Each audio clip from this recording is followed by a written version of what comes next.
لما يجي لعندك ضيف تقيل ويروح، بعد ما يروح شو بنقول نحن بالعربي؟ بنقول يا بخت مين زار وخفف. الألمان شو بيقولوا؟ بيقولوا ein dreitägiger Gast ist eine Last. يعني الضيف اللي بيضل أكثر من 3 أيام هو عبء. طب إذا فلان بينك وبينه عشرة عمر، شو بنقول نحن؟ بنقول بيناتنا خبز وملح. كيف بيقولوا الألمان؟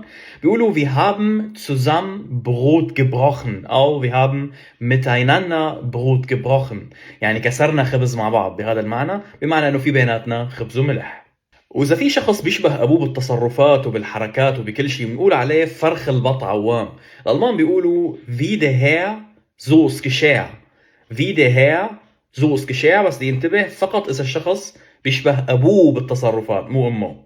وإذا لقيت شخصين تفاهموا مع بعض كتير من حيث التصرفات والتفكير وكل شيء، نقول عليهم طنجرة ولقت غطاها. الألمان بيقولوا gleich und gleich gesellt sich gern.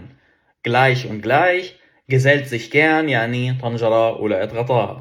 أو لما تنزنق بموقف وتدبر حالك، نحن بنقول الحاجة أم الاختراع. الألمان بيقولوا Not macht erfinderisch.